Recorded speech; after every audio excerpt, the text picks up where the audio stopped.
Irmãos, nós sabemos que às vezes as circunstâncias da vida elas nos tiram a paz. Seja o desemprego, seja os relacionamentos, as crises, as doenças, a falta de esperança, o consumismo do mundo, as cobranças para que você seja sempre o melhor no que você faz. Enfim, são tantos medos, são tantas cobranças que têm batido a nossa porta. Por isso hoje eu quero falar com vocês sobre quando o medo bate a porta.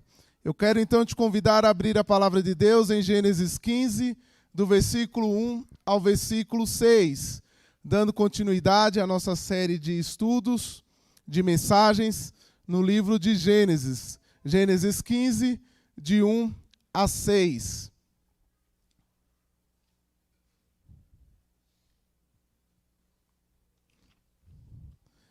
Diz assim a palavra de Deus: Depois destes acontecimentos, a palavra do Senhor veio a Abrão numa visão, dizendo: Não tenha medo, Abrão, eu sou o seu escudo e lhe darei uma grande recompensa. Abraão respondeu: Senhor Deus, que me darás, se continuo sem filhos e o herdeiro da minha casa é o Damasceno Eliezer?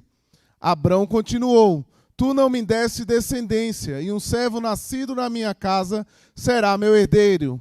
E eis que a palavra do Senhor veio a ele, dizendo: Esse não será o seu herdeiro, pelo contrário, aquele que será gerado por você, esse será o seu herdeiro. Então o Senhor levou-o para fora e disse: Olhe para os céus e conte as estrelas, se puder contá-las. E lhe disse: Assim será a sua posteridade. Abrão creu no Senhor, e isso lhe foi atribuído para a justiça. Senhor nosso Deus, nosso Pai, nós te agradecemos mais uma vez por essa oportunidade de estarmos aqui reunidos como igreja, Senhor.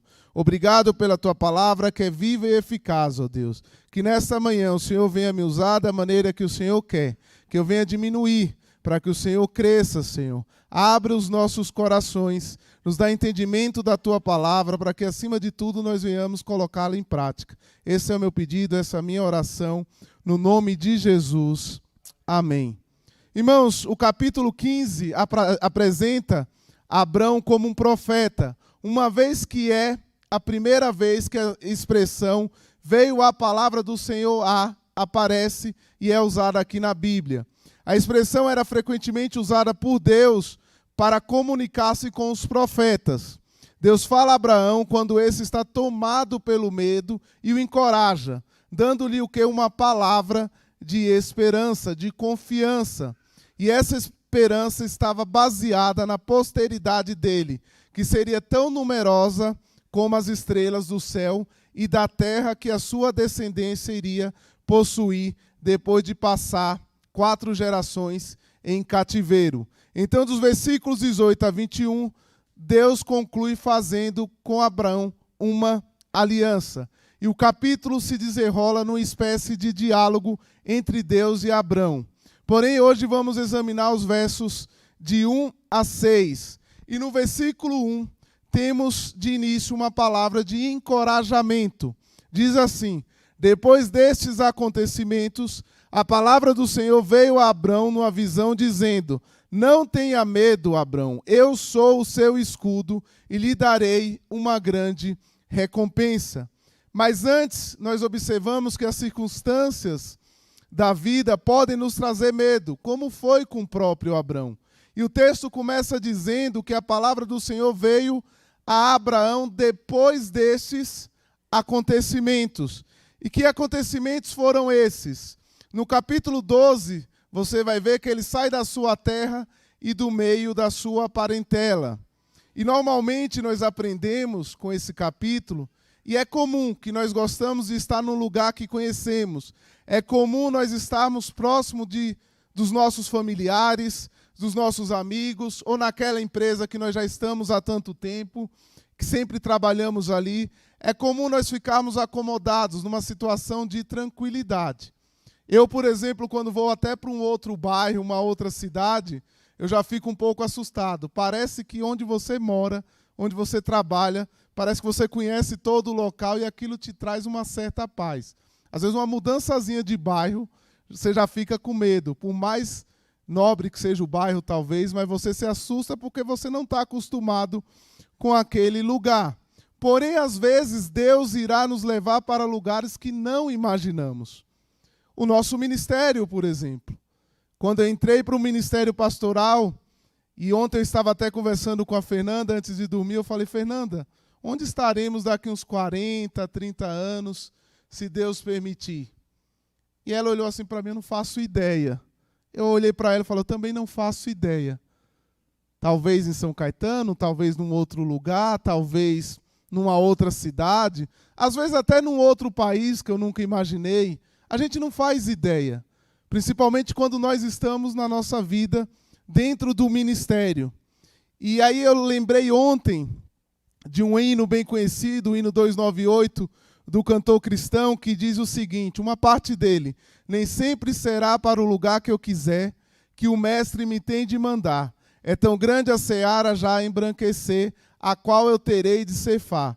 Se pois a caminho que nunca segui, a voz a chamar-me ouvi, direi, meu Senhor, dirigido por ti, irei tua ordem cumprir. Eu quero fazer o que queres, Senhor, serei sustentado por ti, e quero dizer o que queres, Senhor, que o servo teu deva dizer. Esse hino muitas vezes é difícil de cantar, porque nós planejamos toda uma situação, seja no nosso ministério, seja na nossa vida, e de repente Deus chega para você e fala, nem sempre será para o lugar que eu quiser. Foi assim com Abrão. Não era onde ele queria. E é assim a vida do crente. Nem sempre é onde nós queremos, nem sempre será no lugar que eu vou querer, nem sempre será no lugar que você quiser. Deus muitas vezes vai pedir para você sair da sua família, da sua parentela, como o texto bíblico nos diz. Já no capítulo 13, ele desce ao Egito sem consultar a Deus. E ali, por medo de morrer, ele mente acerca da sua mulher. No Egito, ele recebe riquezas, servos e servas, mas uma mentira é descoberta e ele é expulso de lá, saindo então de maneira envergonhada dali. As riquezas ali adquiridas precipitaram a separação entre ele e Ló, seu sobrinho.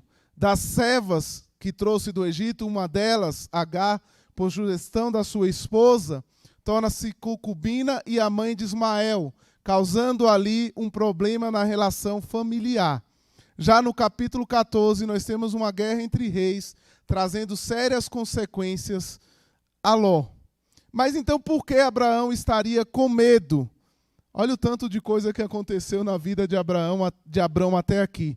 Provavelmente porque sabia que esses poderosos reis dos Eufrates viriam contra ele para se vingar. Além do mais, sendo ele um homem muito rico, ele não tinha um filho para herdar a riqueza. E descendente prometido por meio de Deus, que cumpriria ali as promessas de Deus. Além de todos esses problemas, Deus lhe havia prometido uma terra, mas Abrão ainda era um peregrino no meio dos cananeus. E nós não somos tão diferentes de Abrão. Muitas vezes o medo bate à nossa porta. Às vezes o desemprego chega. Às vezes a crise econômica chega. Às vezes a morte de um ente querido chega. Às vezes uma doença terminal, um câncer, uma depressão, uma pandemia bate à nossa porta. E isso nos causa preocupações. Isso nos causa medo. Mas por meio da palavra de Deus, nós podemos vencer os medos do nosso coração. Foi assim com Abrão. Deus dá uma ordem a ele. Não tenha medo, eu sou o seu escudo e lhe darei uma grande promessa, recompensa. Então aprendemos, de acordo com a palavra de Deus, que vencemos o medo quando obedecemos às ordens dadas por Deus para que nós não tememos, pois Ele conhece e Ele sabe de todos os nossos medos, de todas as nossas preocupações. E essas circunstâncias adversas, elas podem produzir temor em nosso coração. Elas podem machucar a nossa alma. Estamos num mundo corrompido. Aqui nós passaremos por luta. Deus não prometeu de maneira nenhuma uma caminhada tranquila. Aliás, Ele fala, no mundo tereis aflições. Tende bom ânimo, porque eu venci o mundo. A vida não será fácil, meus irmãos. Às vezes nós teremos que mudar para lugar que nós não estamos acostumados. Às vezes nós teremos que mudar de emprego. Às vezes nós teremos que renunciar a certas coisas que para nós, num primeiro momento, seja bom. Às vezes, portas vão se fechar. Essa é a vida. Por isso nós precisamos estar atentos à voz de Deus, pois só Ele, somente Ele pode acalmar a nossa alma. Nós vencemos o medo quando nós reconhecemos que Deus é nosso protetor. E a confiança de Abrão não estava em sua própria força, mas numa força vinda de Deus, que é Ele quem nos protege, é Ele quem nos dá a vitória, é Ele que é o nosso escudo. No original aqui, o escudo poderia também ser traduzido por rei, ou seja, Deus é o nosso rei. Deus é o protetor que nos protege dos nossos inimigos, contra Satanás, contra as tentações da vida. Esse é o nosso Deus. É um Deus que cuida de cada detalhe das nossas vidas. Esses dias eu estava escutando uma pregação do pastor Michel Piragini, pastor titular da PIB de Curitiba, em que ele falava que quando criança, ele ia com sua mãe ao centro da cidade, Curitiba, e ele disse que lá é praticamente impossível achar uma vaga para estacionar. E ele disse que sua mãe ia o caminho inteiro falando para ele, Deus vai preparar uma vaga. E orando, Deus vai preparar uma vaga. A primeira vez que ele foi com a mãe, chega lá, de repente tinha uma única vaga para eles. Aí ele falou, deve ser coincidência. Ele falou, eu criança, é coincidência, é coisa da cabeça dela, não é possível. Aí disse que foi a segunda. Deve ser uma coincidência, não tem explicação. Aí disse que foi 3, 4, 5 vezes a mesma coisa. Era sempre uma vaga esperando para ela estacionar o carro. Tanto que ele brinca, quando ele cresceu, ele fala, mãe, quando eu for ao centro da cidade, eu vou te chamar, porque você vai orar e vai arrumar ali uma vaga no estacionamento para mim. Impressionante. Sabe o que eu aprendi com aquela lição, com esse testemunho dado por ele? Que o nosso Deus, que é poderoso, que é soberano, que sustenta, que tudo pode, Ele cuida até de uma simples vaga de um estacionamento. Ele cuida de uma vaga de estacionamento. Ele cuida dos mínimos detalhes. Um Deus tão grande, um Deus tão poderoso, e que nós achamos que Ele é somente capaz de fazer as coisas impossíveis, e Ele é capaz de fazer as coisas impossíveis. Mas esse Deus todo-poderoso, Ele cuida de uma simples vaga de um estacionamento. Esse é o nosso Deus, que cuida dos seus em todos os detalhes. Nós vencemos o medo quando reconhecemos que as recompensas de Deus são melhores do que as riquezas do mundo. Abrão, ele rejeitou as recompensas das guerras oferecidas pelo rei de Sodoma e agora declara que seu galardão será grande. Deus declara isso a ele, porque as honras de Deus, elas são superiores às honras oferecidas pelos homens. E por isso eu te pergunto nessa manhã, onde você tem buscado as suas recompensas? Será que é no seu trabalho? Será que nos seus bens materiais? Será que a sua força está no seu intelecto? Será que você tem buscado na sua própria prepotência, achando que você é autossuficiente para resolver todas as situações? Ou você tem buscado em Deus como o próprio Abrão fez? Onde você tem colocado as suas forças? Onde você tem buscado as suas recompensas? Deus assim trata então dos temores de Abraão, prometendo-lhe o quê? Bênçãos e provisão, porque Deus sabe o que é melhor para nós. Nem sempre sabemos o que é melhor.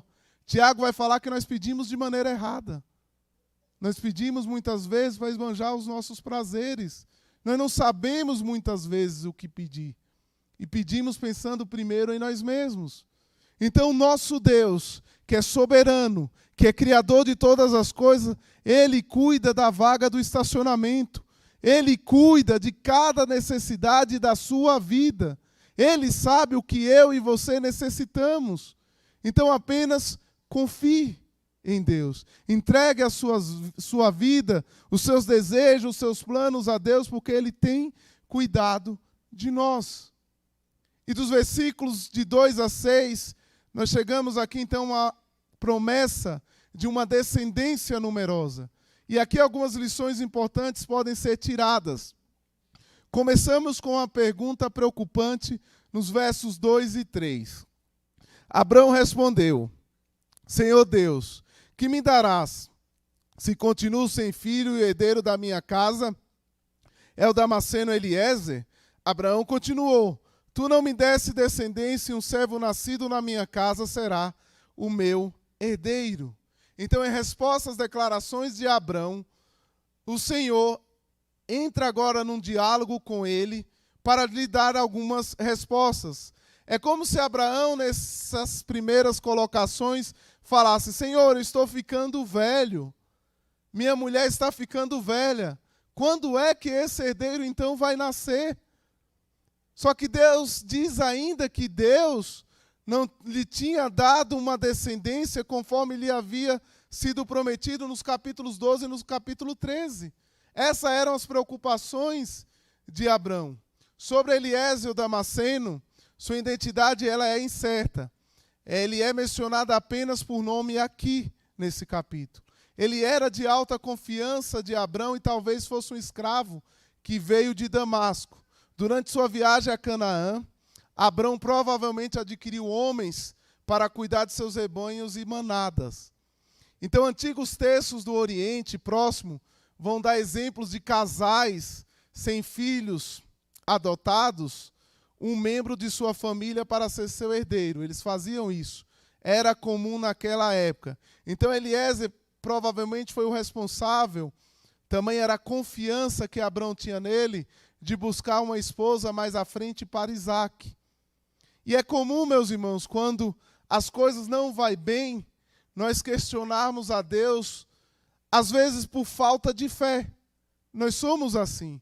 Quando as coisas começam a fugir do nosso controle, nós começamos a colocar Deus em xeque muitas vezes. Porém, nós precisamos confiar em Deus, acreditar na sua soberania. Não é que Abraão não confiava em Deus, pois ele responde o início aqui do versículo, reconhecendo o senhorio de Deus, Senhor Deus. Porém, ele continuava com medo. Embora nós tenhamos a Deus, embora nós reconhecemos a Deus como soberano que Ele é, às vezes o medo vai bater à nossa porta. Às vezes nós vamos ficar preocupados.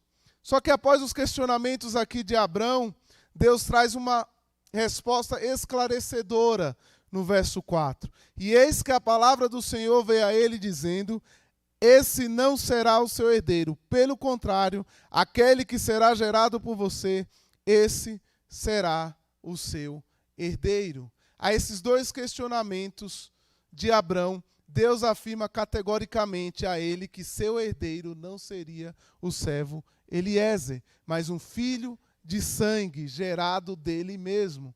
Abrão estava procurando ali, meus irmãos, resolver os problemas ao seu redor. Mas a resposta era buscar a solução lá do alto. E nós somos assim muitas vezes. Nós olhamos de uma maneira mínima. Nós não temos dimensão do que Deus pode fazer em nossas vidas. Nós olhamos os problemas e queremos resolver muitas vezes de acordo com a nossa capacidade, olhando para o que está ao nosso alcance. Mas às vezes a resposta de Deus não está tão longe do que aquilo que nós imaginamos. A resposta que Deus tinha para Abrão era do alto. Abrão estava olhando as perspectivas da vida. Abrão estava olhando: eu sou velho, minha esposa é velha. Cadê a terra prometida? Cadê o meu filho? Vai ser impossível. Mas Deus tinha tudo preparado para ele. E glórias a Deus por isso. O problema é que nós queremos sempre respostas rápidas. Nós procuramos soluções rápidas. Nós não gostamos quando as coisas fogem do nosso alcance. Queremos tudo dentro do nosso tempo. Achamos que sabemos resolver tudo do nosso jeito. E isso é uma grande bobagem. As coisas não são como eu quero. As coisas não são como você quer. O cristão não deve viver dessa maneira, nós devemos viver de acordo com a vontade de Deus e dentro da perspectiva e do tempo de Deus. Eu gosto muito da passagem que os discípulos estão no barco com Jesus e de repente uma tempestade vem e Jesus está dormindo. E os discípulos se desesperam, a ponto de falar: mestre, não se importa que morramos? E o que eu aprendo com aquela lição? Que às vezes vai parecer que Deus está dormindo, mas Ele está cuidando de tudo.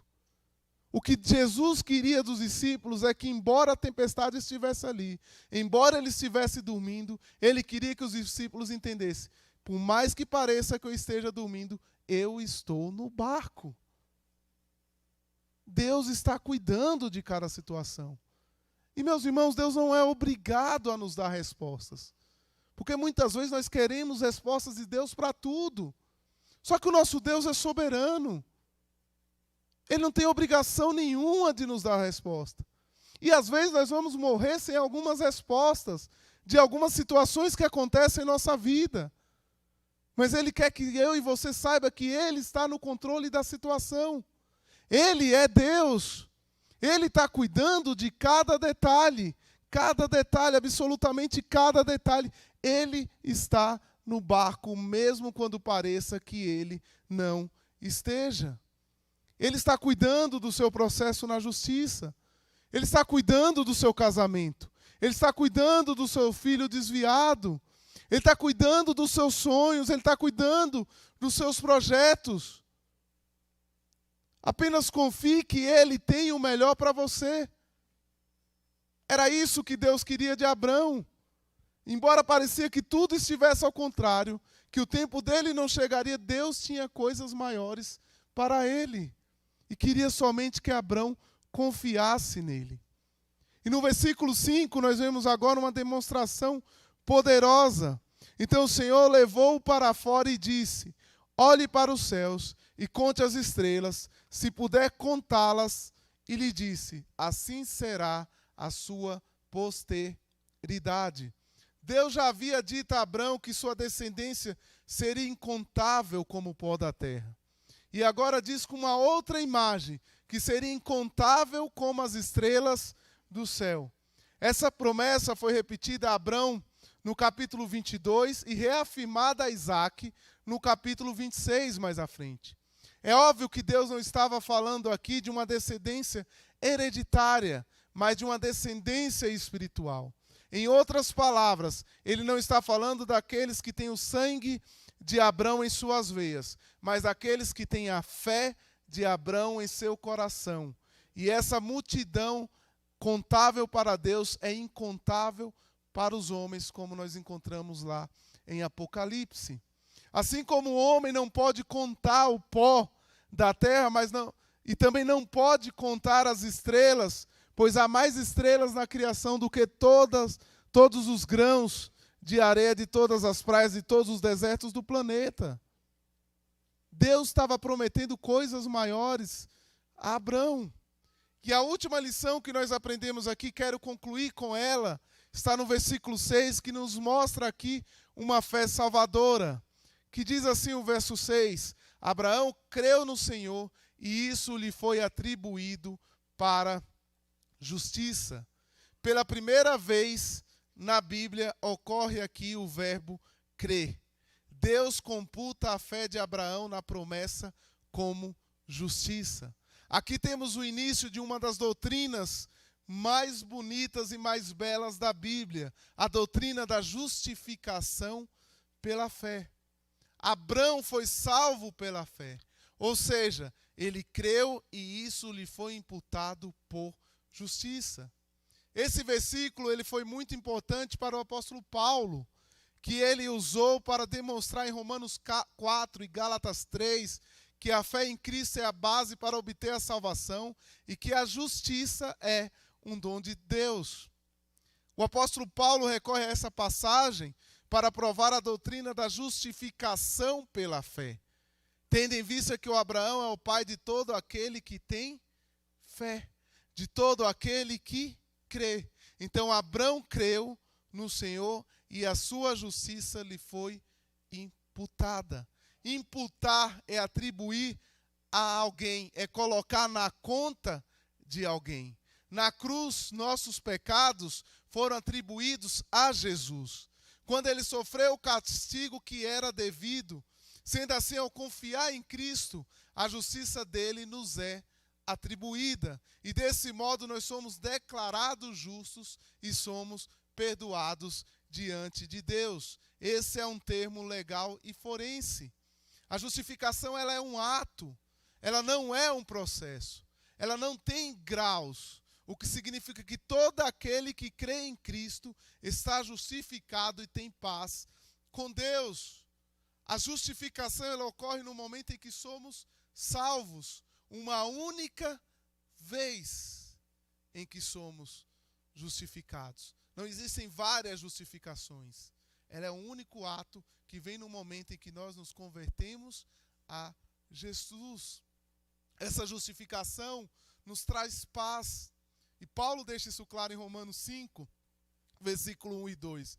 Justificados, pois, mediante a fé, temos paz com Deus, por meio do nosso Senhor Jesus Cristo, pelo qual obtivemos também acesso pela fé a essa graça, na qual estamos firmes e nos gloriamos na esperança da glória de Deus. Abraão e os do Antigo Testamento foram salvos pela graça de Jesus, pois eles creram na promessa do Messias que viria. Então todos do Antigo Testamento foram salvos pela graça, porque eles creram na promessa do Messias que um dia viria. Nós, que já estamos aqui, temos esse Messias que já veio. Meu irmão, minha irmã, o fato de nós sermos salvos por Jesus e justificados por eles já é motivo de paz, já é motivo de alegria, pois não estamos mais debaixo da ira de Deus.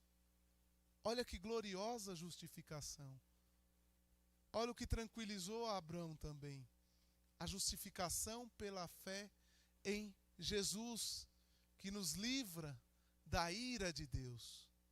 Então todos aqueles que têm a Jesus, que um dia o reconheceram como seu único e suficiente Salvador, estão justificados e estão em paz. Em paz do quê? Da ira de Deus sobre suas vidas. Então quando o medo bater à sua porta, lembre-se que Deus se justificou por meio de Cristo Jesus e agora você tem paz com Ele.